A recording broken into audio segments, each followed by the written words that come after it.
Joe questions Sarge about Chameleon's feelings. Dana goes fishing with Mr. Stewart. Beau turns darker.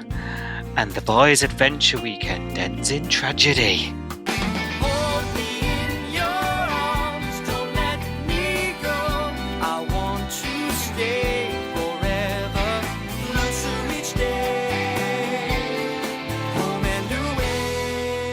What are we drinking to?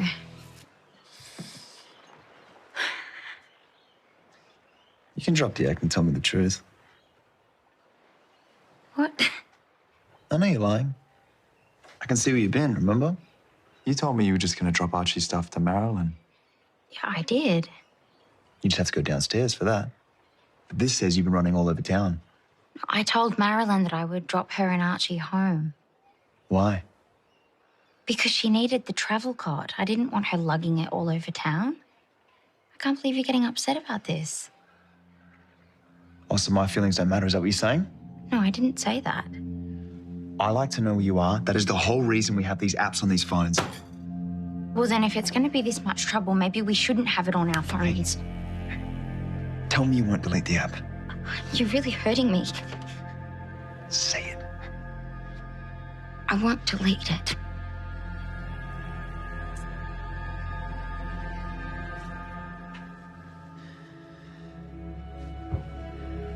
We are Si and Sophie. This is Coastal News, a home and away podcast, your weekly episode companion podcast for your favourite Aussie soap. Ooh, you, Sophie, I didn't have you pegged as a gossip merchant. Hey, what have I been saying? I don't know what have I said. Oh, no, but Amelia's been going around town saying you've been gossiping. Oh, have I? Yeah, well, I have been talking about her and Sarge all week on Twitter, actually. I have.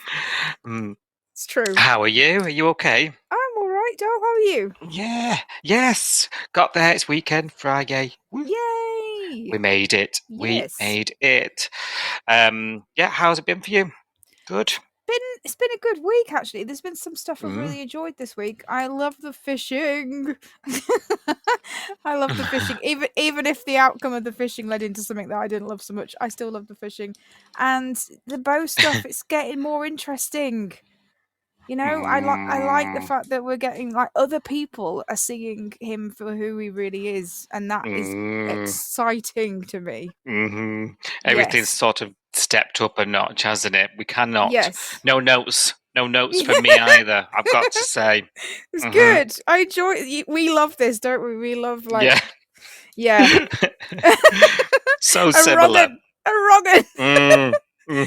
But when it looks like they're about to get, the true colours are coming out, it's so fun to watch, isn't it? Yeah. And then that sort of comeuppance piece at the end. Waiting for that. Like, it's just delicious, isn't it? It is, yeah. I'm wondering, though, who it's going to be, because I don't know whether... where we're up to, obviously, I don't know anything in the future, of course.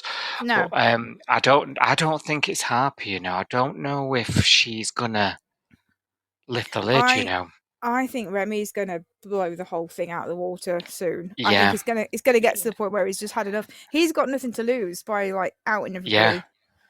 Yeah. So and he's the only one that's really stepped up to Beau and give him a bit of that chat, isn't he? Yeah. Yes. And I think you might be right. He could walk over the road. Like, he's supposed to still be living with Tane, isn't he? So he could just walk home and talk to Tane. Oh, by the way, you know that guy that goes to your gym? He's been dealing drugs, and I saw him doing it. It's only a 2-minute conversation over breakfast between them two. They live together. It's gonna come out. Yeah, I'm so happy. We're standing by, ready to react. So we'll get into it in more detail, of course. Before we do, just a quick reminder to all our listeners that you can vote in this year's Bogies Awards. Again, it's back open.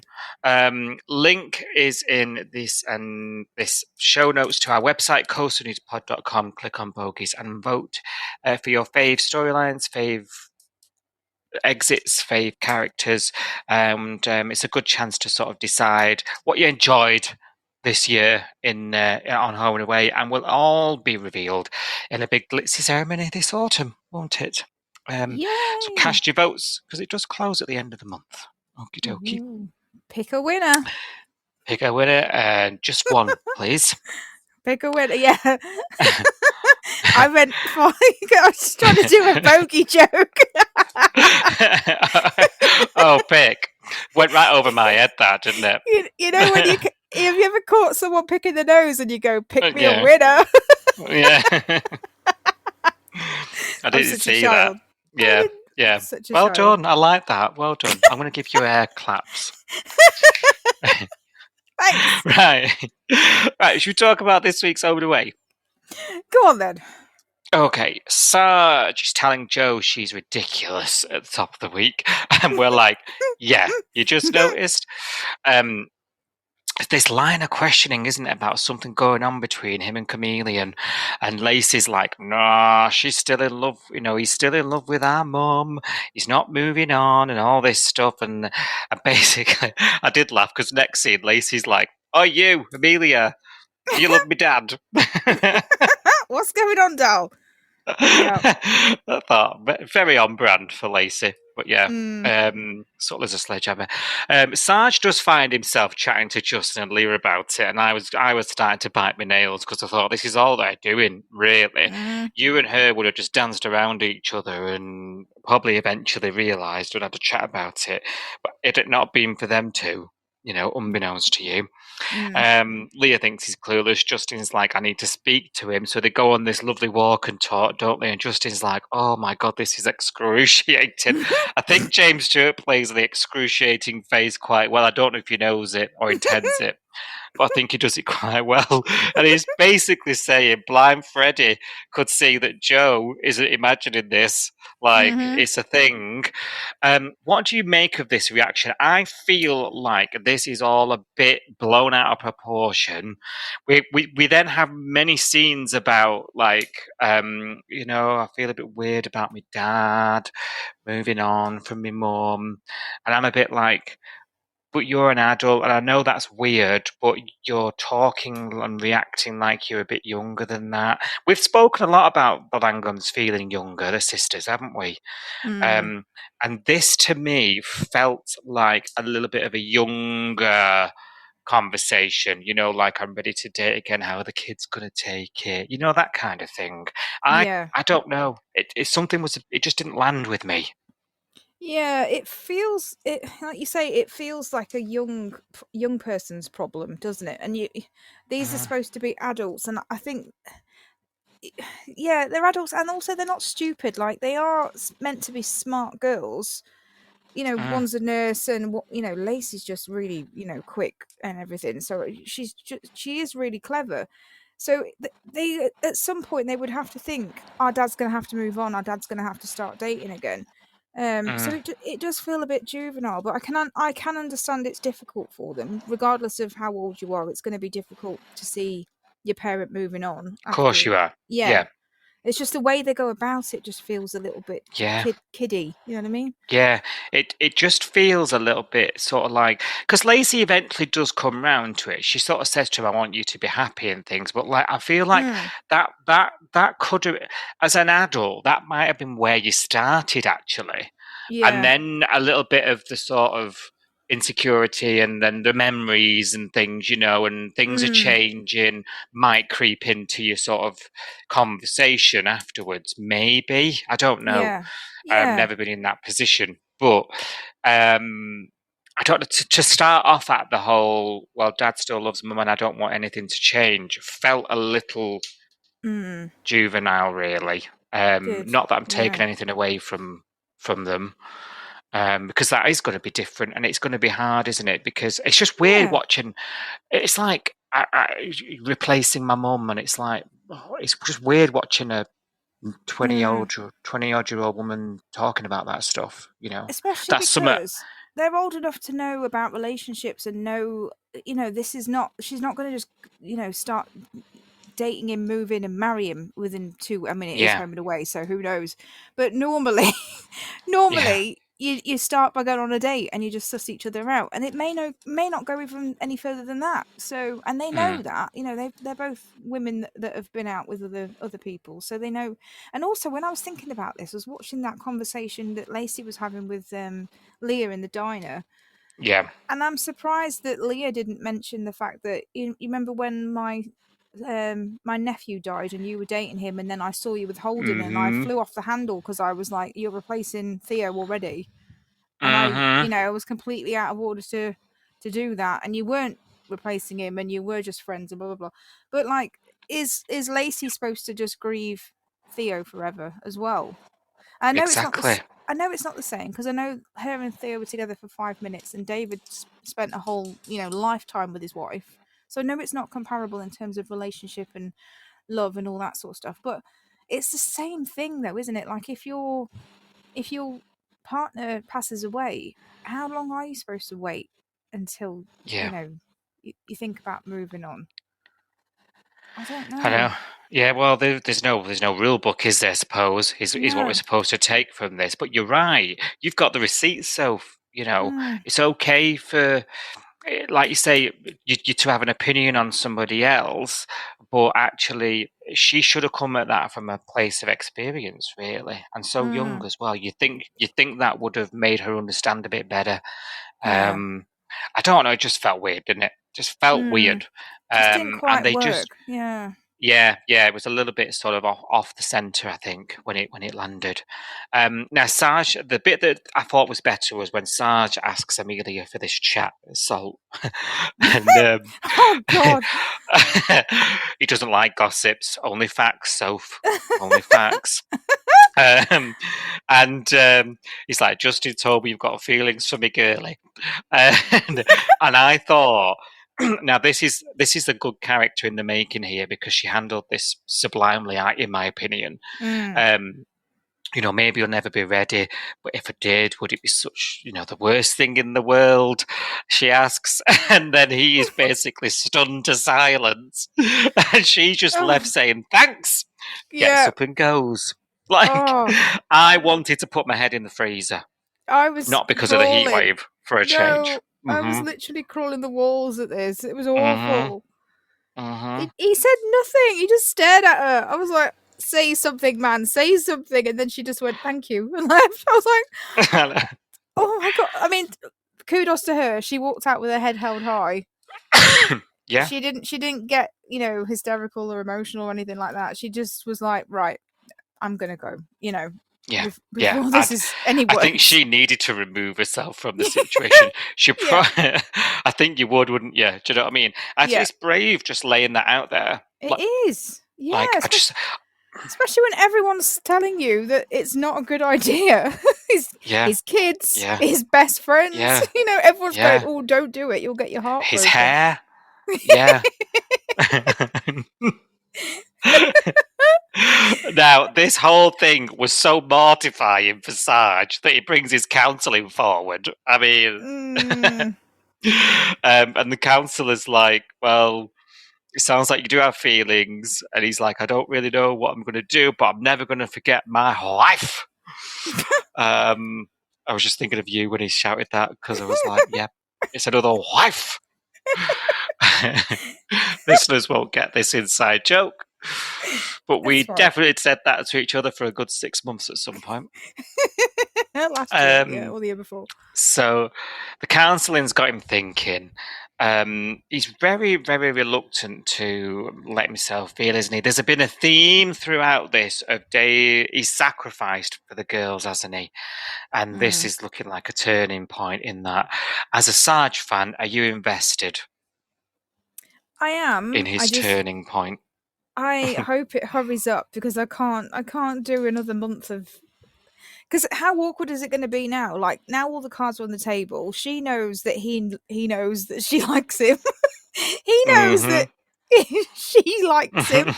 Everybody else knows that she likes him, and like that he's. I mean, she told Justin and Leah that the meeting in Salt went horribly. And he didn't say anything, and she wishes that she could crawl under a rock for the rest of her life. so I don't know. I feel like because she's in the title credits, I know she's not going anywhere. So I'm like, how long are we going to be dancing this merry dance where they're just going to keep bumping into each other and going hi, yes, and then when are they going to have a chat? When's he going to realise that he does actually want to? All he has to do is take her on a bloody date. It's not even that big a deal. Just take her to the cinema or take her out for a meal. And if it But I doesn't go even well, think it doesn't go when he well. yeah. But when he even does that, I even think that's going to be drama. That's going to be like running out on her. And, Do you reckon? it's going to go on and on. I reckon it's going to be Joe causing a scene at that Oh, point. do you? Yeah, I just don't like Joe. Hopefully she gets hit by a tour bus coming through. I just think that she's got the ability to throw her toys out of the pram. Mm-hmm.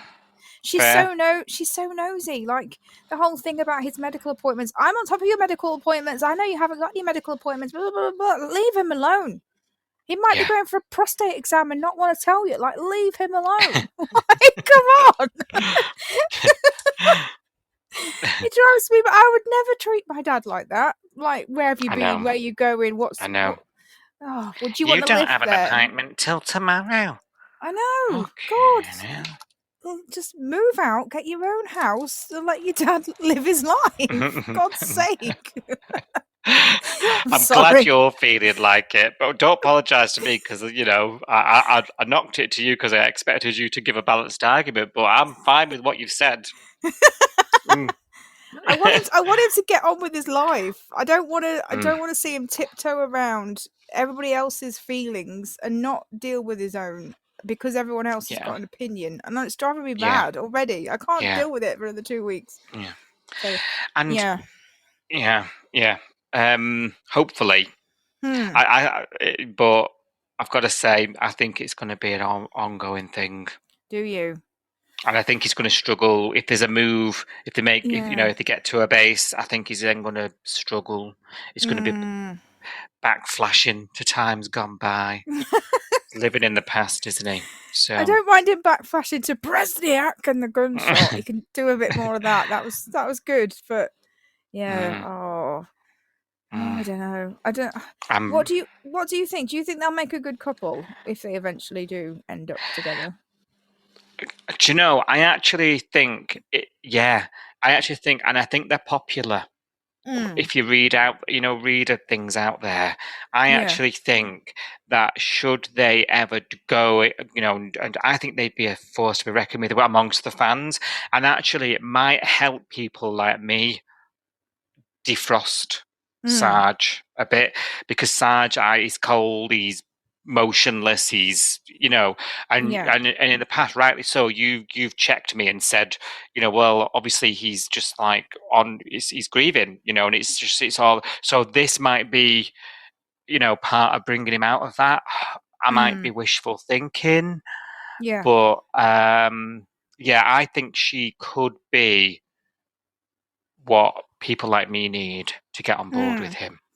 And I think we need it from a soap point of view. I mean, it's not a good long-term storyline to have a character that's so deep in grief that they are a robot, basically, is it? Yeah, no, you're right. Yeah, something has got to switch. Something, even if it's not Amelia, it's got to be something eventually to make him, like I say, live his life. He's on pause. Even Jared's saying to him, all this photo album that you're showing me represents your past. It's not your present. You need to think about what you want now. What do you want to do with your life? Where do you see yourself in the future? And he's just not doing that at the moment, and that's why he's coming across the way he is. Yeah, because he's not living. He's just existing. He's just gets up and goes to work, checks in with the kids, and goes to bed. He's not doing anything. Yeah. Agreed. So hopefully she lifts him out of that. So we've just got to get through a bit of the crap first. So the crap being Joe. Right. Yeah. Told you. Get me behind that wheel on that tour bus.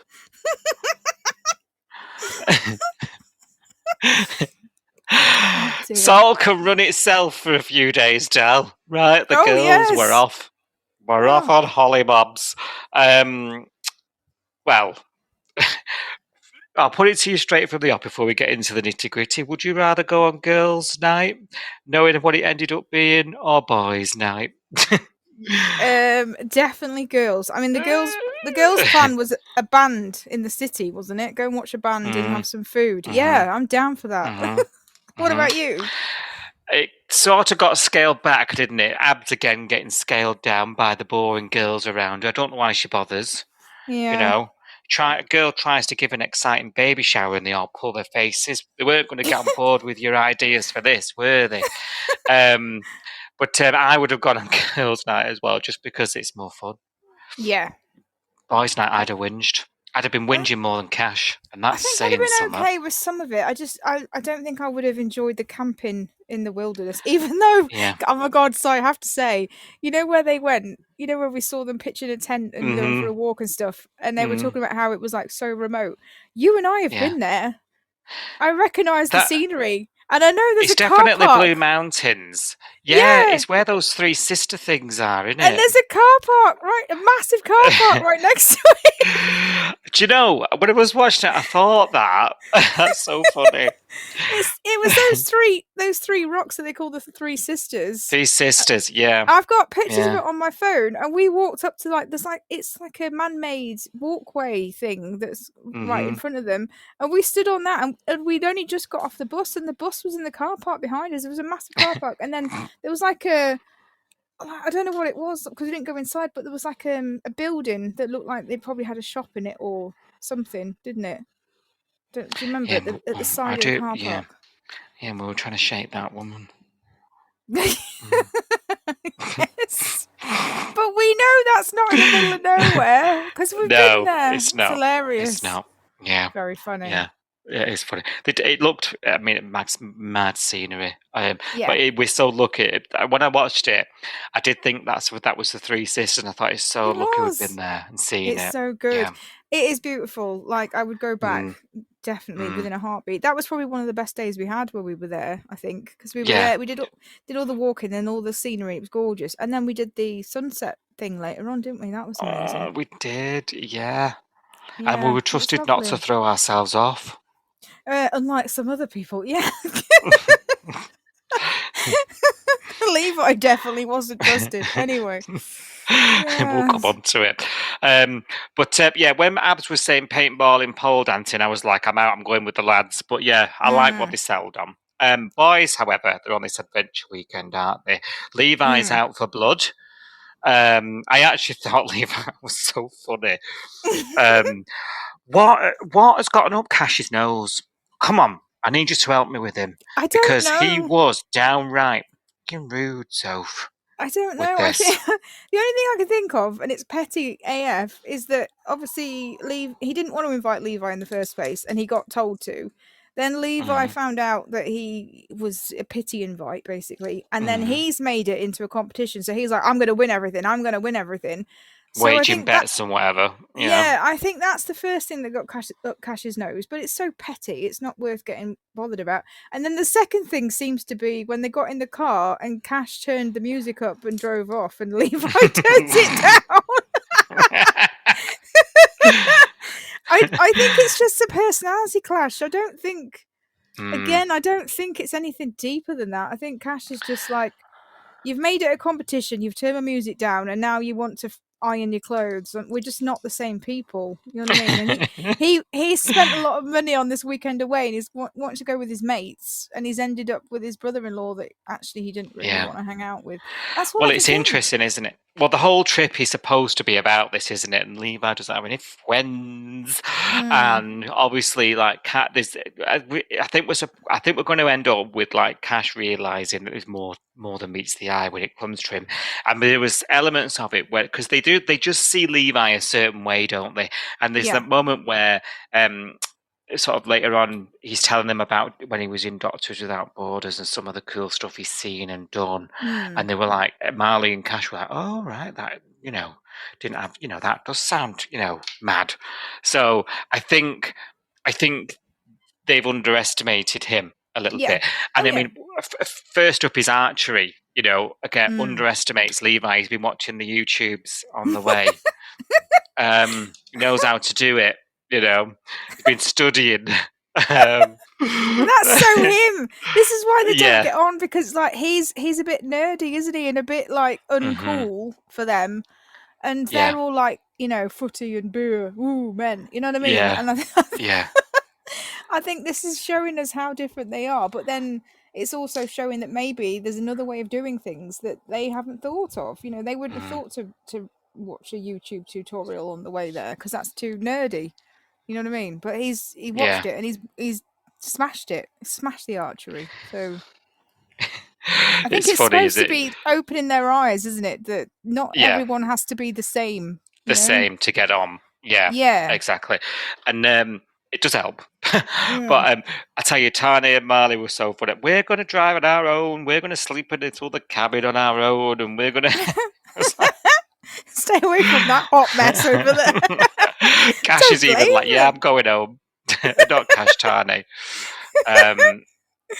Yeah. So you all got this laser tag thing that looked quite fun actually. That did look. I enjoyed that when they're all popping up from between the ferns. Yeah, I thought I could go a bit of that actually. Yeah, I think I would have just lay down and hid in the bush until someone walked past me and not done so much running around. Yeah. So Tane excuses himself, and the other three stay on a bit longer and go hiking through the mountains, don't they? Stunning Blue Mountains, Three Sisters, car park with a chippy, blah, blah, blah, blah. It's not as remote as you think. And they start getting along, don't they? A little bit, as we say, starting to chat, starting to get to know each other. The bonding begins, and we're going on this whole journey and all the rest of it. And we're all expecting Cash and Levi to come out of this besties. He's my bestie. Until something quite it's right at the end of the week, wasn't it? Levi loses his footing and it's some quite dramatic way ends up off the cliff, dead or alive, who knows? Like, what the hell? And he's the man. Like, what's Cash gonna do? Well, that's the thing. And Tane the Hulk's gone home, so he can't lift the boulder. He can lift a train, so we know he'd be useful in this situation. But he's not there. I think Cash just sends Marley off to get help, so it's just Cash, isn't it? And yeah, I mean this whole week was leading up to this moment, wasn't it? The whole competition between the two of them, all the pecking each other and winding each other up, was all leading up to this moment where one of them is now vulnerable and the other one has to help them. So and it's they're going to come back from this hopefully is having saved Levi's life. And I think this is a stark sort of reminder to them and us that, like, no matter your differences, like, when it's the fan, you're there for your family, you're there for your in-laws, you're there for your friends, aren't you, or whatever, for other people. I think none of that stuff matters. I think that's probably right, very sort of writing trope, I suppose. But good drama. He's now off the edge of a cliff. We don't know if he's dead or what. He took a fall, didn't he? He did, yeah. And just before the trailer, you see him lying there with like blood on his face, don't you? Yeah, you're not sure. I mean, I think he's going to end up in Sonny's rehab at this rate if he survives this. And listen, Beau's got another client coming.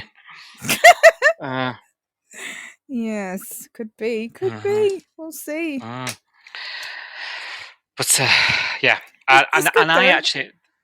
I think it's been good. I think it's been like like we've had so many predictable, injuries and deaths, and this is new. I don't remember someone just going hiking and falling off a cliff face. This is like, it's not like the most dramatic way to die. You know what I mean? Like, it's not like a train crash or something crazy. But I think it's good. It fits with the story. It hasn't come totally out of left field. It's entertaining, and it's just that enough drama to keep you watching the show, and it's not ridiculous. You know what I mean? It's not over the top. It's just I actually think as well there are actually some other characters that could end up taking some of this on in terms of like guilt or whatever, because like Max like sort of shunned him and told him to go and make friends, and that was the reason why he sort of got onto this. Eden convinced Cash to take him, so she might be like, gosh, it was me that made him go, and if I hadn't have done that, this wouldn't have happened. I even feel like John, who has already taken on quite a lot of sort of responsibility when it comes to the fundraiser, might even sort of pitch and say, look, you know, gosh, he won this at the fundraiser, and it's, look what's happened, you know. So I think there's quite a couple of ripples to other characters that could stem from this. But it will be interesting to see if the Fowler. I see. I'm quite enjoying the Fowlers these days as well. So to see how that rallying looks as well. Yeah, and the fact that they're all together, like they're with Mac right now. So presumably, when they find out what's happened, they're all going to be together, aren't they? I'm going to be interested to see what Mac's reaction is, because I've got a feeling she's going to make it all about her. But here we go. Could be being mean there, but I just got a feeling she's going to be like, "Oh, it's all my fault." And she's probably going. She's very good at pointing fingers and pointing blame at people. So I'd imagine she's probably going to go after one of them and say it was all their fault. Yeah. Well, let's see, shall we? Because when it's Tane, she'd have been like a bull in a china shop. Yeah, exactly. Let's compare notes, shall we, next week? Yeah, see what her reaction is. Yeah. I got Black Book. Getting the book. It's going in. Because when Tane was in Strife, she was running riots. Yeah, she was. Is he going to survive? Yeah. I've not heard he's leaving, have you? Yeah. No, I don't think he's got any. I don't think it's perilous. You normally know there's a death, don't you? I think it's more going to be his career. You know what I mean? Like, can he go back to work? How long until he can go back to work? All that stuff. Which, to be fair, he's not really done much of this year. He's been on leave for like 2 months. I was crying, laughing when they were doing all the activities. Of course, I'm good at archery. I'm a surgeon. Of course, I'm good at this. I'm a cardiothoracic, whatever. It was like, yeah, doc. Yeah. Yeah. Nobody likes to show off, Levi. Transferable skills, doll. Get yourself off that cliff with all these skills, mate. Right, Alf's caught up with Dana this week. He's got a perfect spot for that fishing trip she's won, and she doesn't want to go. How rude. Another moment where Dana lets us down. We were all screaming at the TV, weren't we, saying we'd absolutely pay him. We'd pay him, let alone win it. I paid 10,000 Australian dollars to have that opportunity. Oh, God. Yeah. Well, John tells her to tell him, look, you're happy to donate, but you don't need it. You know, like, try and do it that way, which I thought was quite a nice way of letting him down, because he was so excited, wasn't he? He was, you know, really wanting to get it done and pestering him, wasn't he? When she goes to tell him, he's all like, I'm really chuffed that you won this, and he gives her this monologue, doesn't he? You know, you always go above and beyond, you do, Dana. So of course she ends up agreeing to go still. I was just thinking of you all through this, because obviously like Alf and you, and he's just so good, isn't he? And your fave, your little TV. It was so sweet.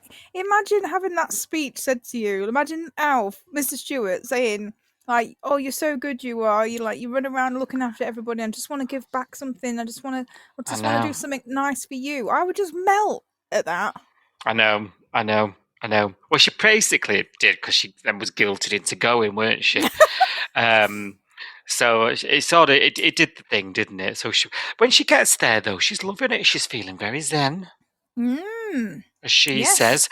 And Alf likens this is the bit that got me, because he likens it to her.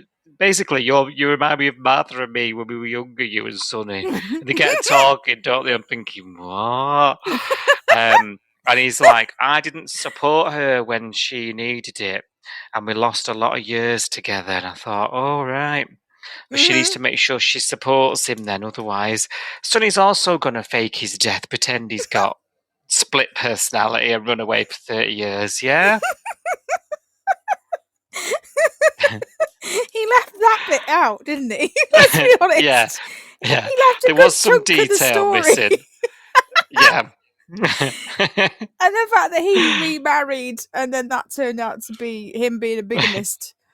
Even though he knew that she was not dead. And he lied to his daughter for years. That There was she a letter dead. or something. Yeah. Oh my god. And it wasn't until And- he got blown down a mine shaft that he bothered to tell anybody. Ooh, Oh dear. Talk about glossing over the details. I know. Well, she just needed the highlights, didn't she? She comes away from it all feeling like she's had quite a profound experience, even sans detail. And basically, she's having this chat with John, who briefly mentions that the winning bidder of his celebrancy package has told him they're done. They've split up, so he's going to put his big red leather book back. And Dana's like, what about if me and Sonny marry each other? We can just be like Martha and Alf. Old, married, and never talking to each other. What a couple's goal. We live 6-hour drive away from each other. We spent most of our life pretending each other was dead. You too could be just like us. What a perfect marriage. It's hilarious. It's the secrecy to longevity. Get another wife. So Dana sets to thinking about a wedding proposal, doesn't she? She tags on to Sonny at the gym, who's trying to do a drug deal, and she messes that all up. Which pisses Beau off. We'll come on to in a minute, because I think Beau's anger has been caused a lot this week by Sonny, but was directed at somebody else, and we'll come on to it in a minute.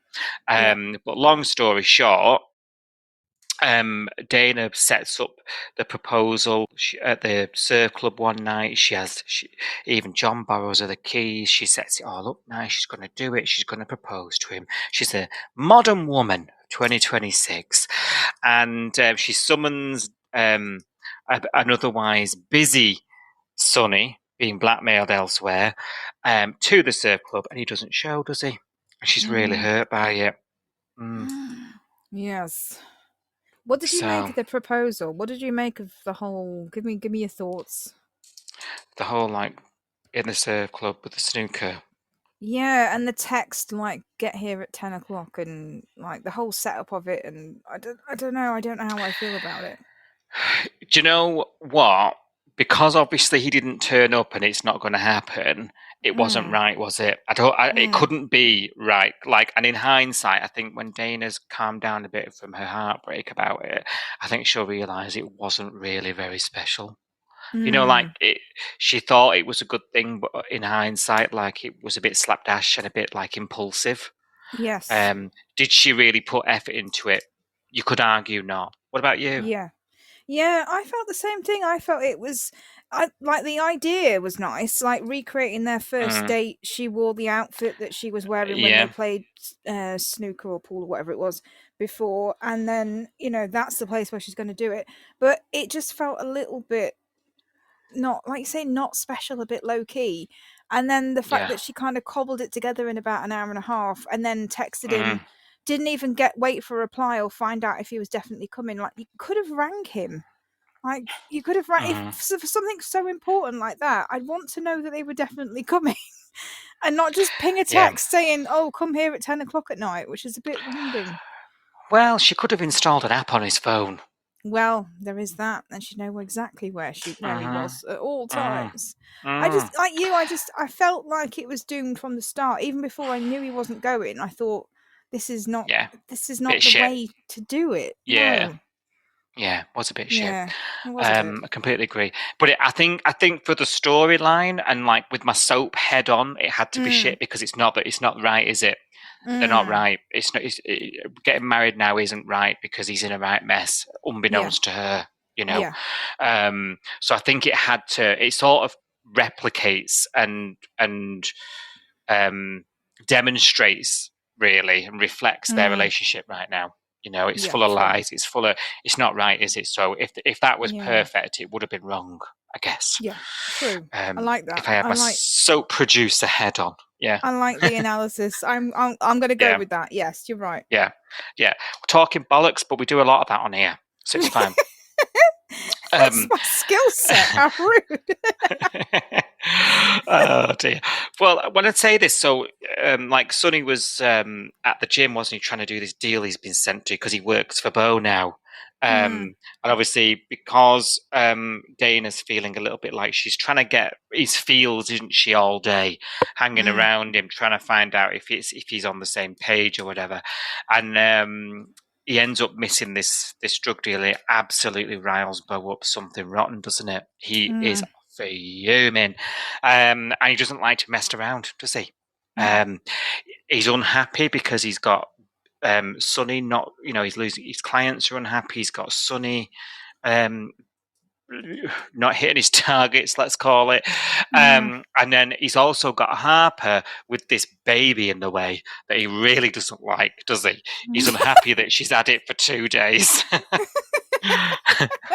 And I'm finding this so funny because we have a long running joke on the pod that she's never got this kid, right? Yeah. And then so he's like annoyed with when she's got it for 5 minutes, and he ends up talking her into having him overnight, and like she's going along with it. You just want to shake this girl, don't you? At this point, like, what are you doing? I don't understand this at all. Mother of the Year, yeah. She's not, is she? She's awful. She's awful right now, and I think she'll be disgusted with herself when she realizes what she's been doing. Takes a step back and sees what she's been doing and putting this guy first in front of her kid. I mean, she has lambasted Tane in the past for not doing enough and not being there enough for his kid and not putting him first. And imagine when he started sort of being interested in Joe, and she was like, "Oh, Archie comes first, and blah blah blah. I don't want her around the baby," and she's doing worse things than what he did. Much worse. I can't wait for her to have a bit of self-reflection. Yeah, it's going to be interesting, isn't it? I agree with you in that I think I think she's capable of that. I think she has got that in her to be able to identify that when she's at that point. Some people don't have that within them, do they? Let's face it.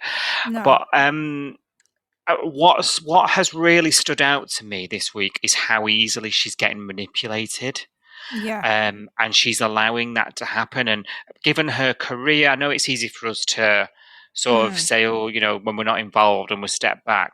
But I guess it's just stark how it can happen to anyone, even those that you think can be blind. They say blinded by love, don't they? But like these guys, the things he was saying to her, I mean. It starts off, doesn't it? He's a bit wound up because Sonny's giving him grief. There's kids in the way. They palm it off to Maz, and she takes a bit longer taking Archie with Maz because she agrees to run Maz home from work, doesn't she, with the cot? So she can get home with the cot. Do you know what I mean? The travel cot. Or some words I thought I would never be saying on this podcast. Oh God! Maz taking the travel cot on the bus. Yeah, giving it. Imagine with her heels or trainers these days. She would do it though. She would do it. She would. Yeah, she would. And so he's dead pissed off because he's looking at her on the app, isn't he? The tracking app that he's installed, and she's across town and she's taking age. His son is pissing him off, and he's just right. He's it's escalating, isn't he? And his mood is deepening and deepening. Harper gets home like now it's happened. She's like pouring a glass of wine. Right, he's off. He's he's done. Let's go. And he's like, I know you're lying. Where have you been? Drop the act. He's horrible to her, isn't he? And it was so exciting. It was so exciting. It was good fun. Grabs her. Yeah. Oh God. Grabs her on her wrist. Mm-hmm. Go on, it was good fun. What do you think? Did you like it? I enjoyed all of this. I enjoyed. Oh God, it sounds terrible, but I enjoyed it because it was the mask slipping for the first time. Because we've seen him be horrible behind her back. We've seen him, say nasty things to Archie, say nasty things about Archie. Yeah. Say things about Harper, like, oh, she's just like, I hate it when people let me down and she's messing me about and I cleared my schedule for her and she's just disappeared. He said all these things behind her back. This is the first time he said anything horrible to her face, like that she's noticed. And then grabbing her, like, because she's like, oh, let's just delete this app if it's such a problem, and goes to grab her phone, doesn't she? And he's like, no, and twists her wrist and says, he gets quite close to her face, doesn't he? Like teeth all showing, which is like scary. Promise me you won't delete the app. And she's like, okay, I won't. Yeah, you're right. That's the first time she's seen it, He has kept it from her, hasn't he? He's been the doting boyfriend and and all that stuff, saying all the right things to her face up until this point. And the fact that it was physical right away as well, like he's capable, right? We don't need to know any more information. And at this point, it's like, right, as a spectator of this now, like, where do I want to feel for her? Do I want to go, wake up girly, red flags, like, do I want that attitude towards her, or do I want to say, how have we got here? Like, why are you letting this happen? And how are we going to get you out of it? And it's interesting because I feel like she did herself quite proud at that point then, because she doesn't escalate it, does she? Like, she agrees, like you say, but asks him to leave, and he does respect that. But of course, he's very apologetic then the next day, and she's quite dismissive, and she's like, I don't want to talk to you. I mean, he just actually tries to pick a kid up at one point, and I was actually holding my breath because the whole art, when Tane took him, I thought that was quite an interesting mirror, quite close to the wire. That I actually held my breath. I was like, what's Maz going to do here? I was genuinely shocked about that. Because what was his plan? Like, if Maz had, thank God Maz said, I have an agreement. I only hand him back to Harper, no one else. Blah blah blah. I thought, good for you. Well, I thought he was going to backhand Maz. If do you know what I mean? What if she'd said, yeah, sure, here you go, doll. Then what? What was he going to do with him? Hold him to ransom? Like, oh God. I just say I don't even want to think about it. But I hope that comes out later. I hope Maz says to Harper, did you send him to come and get Archie because he tried to take him off me earlier? I do. I hope that's acknowledged, yeah.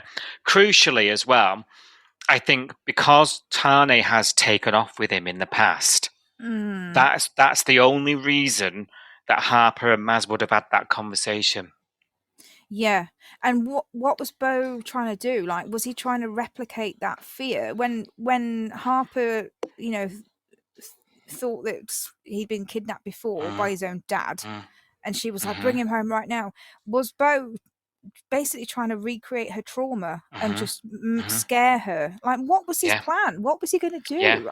Or lure her into talking to him, or I don't know. Yeah, that was frightening, actually. I say, I held my breath the whole scene. I was like, we know he's not a baby person. We know that baby Archie was probably not safe with him, because he's got the, a short fuse, bad temper. He's capable of grabbing Harper by the wrist. What's he capable of doing to Archie if Archie's crying or annoying him? It made my blood run cold thinking about what he could have done. Yeah, Thank exactly. God Maz said, on your bike, mate. Yeah, she's been around the block, hasn't she? She knows. She knows. God. Yeah. I know. So I was quite proud of Harper at that point because she's like, you know what? I don't want to speak to you. Like, leave me alone. And she dismisses him. But of course, like them all, he worms in. He gets there eventually, gets to talking, and he lays it on, doesn't he? And this is this manipulating fuck a bit. He says, I love you, which is like the sort of end of it, isn't it? After a whole trail of I've been cheated on before. I don't want to be like this. I'll never do it again. I really care for you. I love you. It was like, it's just like throwing darts at a dartboard. What shall I say that's going to work, And so she completely lets him back in at that point. So then I'm like, I really didn't want to be that guy sitting there going, you silly girl. But also, like, at this point now, if something else happens to you, which it inevitably will, and it's likely to be escalated now, right? I mean, the next breath is getting you and your baby into his environment, into his apartment or wherever it is, like away from presumably away from everyone who could interfere and prevent stuff, right? So already I am panicking. Like how, and at this point, I'm starting to sway a bit and think you've got to be silly now. I can't really try and defend you and say you're being manipulated and and all this stuff. At this point, there's got to be something that is in your will. At this point, Harper, wake up. You're not stupid. Do you know? I don't know. Where are you at? Like I don't know what I can do here. I think I'm the same as you. I could give her a bit of slack before, he grabbed her and hurt her, and she's walking around town holding her wrist, so we know that she's really in pain, so she's got this reminder of what he did. She's feeling it. She's not able to lift a wine glass, for God's sake, without going, ugh! So she's physically in pain. She's got this reminder of what he did. Then the chat, this is the kind of, I can change, I want to be better, I've got this thing and I don't know what's wrong with me, but I'm going to work on myself. And I wouldn't have fallen for it, but I can see why she would, because she's just like this. She's a bit, and I think it was pointed out by John Palmer not that long ago that she's hopeless in love. These things happen to this girl. She's not lucky in love, I think he said. So I kind of understood what was happening. And then when he said, I love you, and she kind of, her eyes filled up with tears and she was like looking at him, and I was like, oh, this is all she wants. All she wants is for someone to say, I choose you, I love you, you're my number one. That's all she wants. But because it's so easy to manipulate her, because that's all she wants. All he has to do, he's not even proving anything to her. It's all words. He's not doing any actions. He's not doing anything to show that he's changed. He's just talk. And I think I had some sympathy for her at this point, because I was like, this is what she wants, and she's being manipulated by him. The minute the child got involved, I lost my sympathy for her, because same as you, we know this guy's capable of hurting you. We know this guy's got a temper, and now you've agreed to take your child to his house.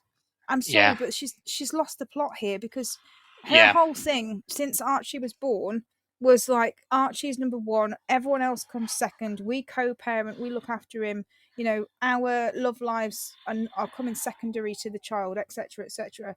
And she's undoing all of that she said, because she's putting this guy first. She's putting this guy above Archie's needs. She's palming Archie off to anybody and everybody whenever she gets, oh, let's go away for the weekend. Let's go away for the night. Let's get out of here. Let's palm off your kid on someone. Okay, yeah, sure.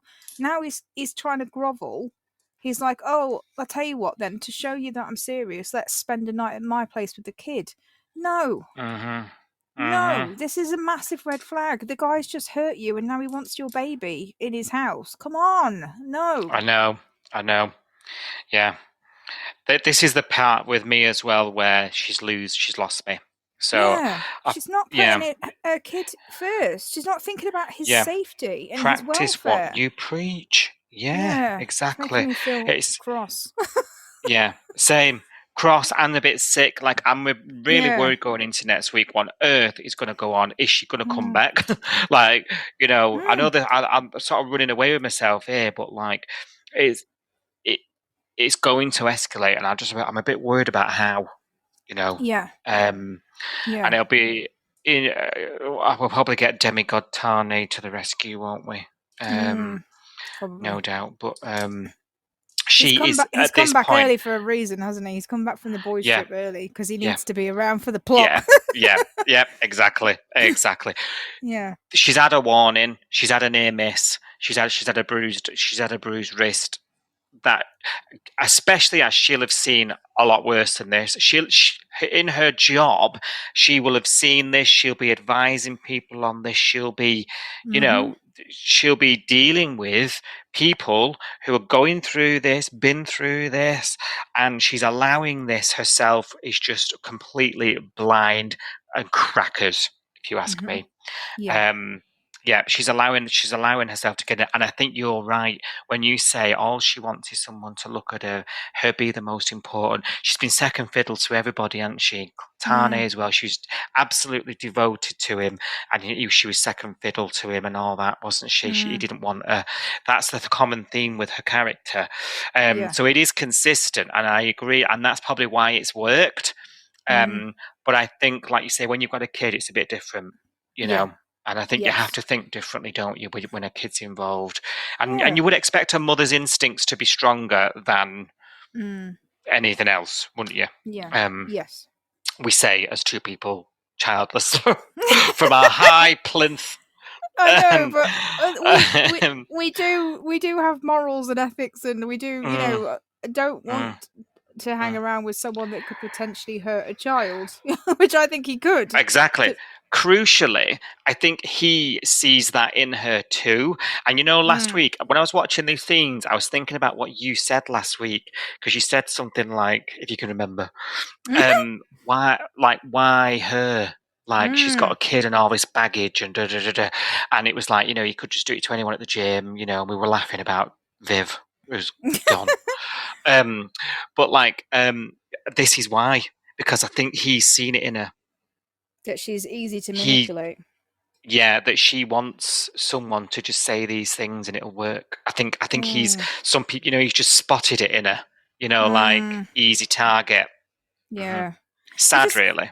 It's just really irritating that she doesn't see it, because they, when they were having that dinner in Salt, I can't remember which episode it was. They were sitting in Salt and he was saying something like, "Oh, I'd like to spoil you every day, but I can't because you've got a kid." And imagine what our life would be like if you didn't have a kid. And he wasn't even being subtle about it. He was basically saying, if only you got rid of this kid, we'd be able to have fun every day. And this kid's in the way. And she was just like, yeah. And I was like, wake up, woman. I know. He is definitely putting the kid in the dryer at his house or something. He wants that kid out of the way. He wants it gone. He's going to put it in the tumble dryer, I'm telling you. Or leave it outside and let it fall in the pool. Because we were told a while ago that he's got this nice house in the city, quite palatial kind of place. Well, yeah, so drug money, innit? He probably got a pool or something, and he's going to leave the cover off and let old Archie waddle in, because we know Archie's he's walking now, isn't he? Because we had a whole conversation not that long ago about how he can walk a bit now. And that's true. Taking his first steps. Oh yeah, do you think that's oh God? He's going to take his first steps into a bath or into a pool or into or off the edge of the penthouse apartment. Yeah, exactly. Oh my God. That's what he wants. And he thinks that, if he just gets rid of this kid, they'll live happily ever after. Not that she'll be grieving and completely destroyed and traumatized for the rest of her life because her child died. Not that. He thinks that kid's gone and then we'll just carry on. He's absolutely... He's more Delulu than she is. Which is saying something. But we like the storyline, don't we? Because it's exciting. We like a villain. We do. Definitely. Yes. Let's hope that he gets caught out before Archie ends up. Bless him. Barbecued. Yeah. Or even better, in the bath with a toaster or something. Yeah. God, don't bear thinking about, does it? Did we just find different ways to murder a baby on the pod? I think we did. Well, that's what I imagine he's probably thinking. I just need to bump this kid off, and then we'll be fine. This kid's the problem. Just got to get rid of it. He's a psychopath. I'm sure there's a website you can order that service from. Oh, God. On that note, we'll find out next week if Archie survives the week. There we go.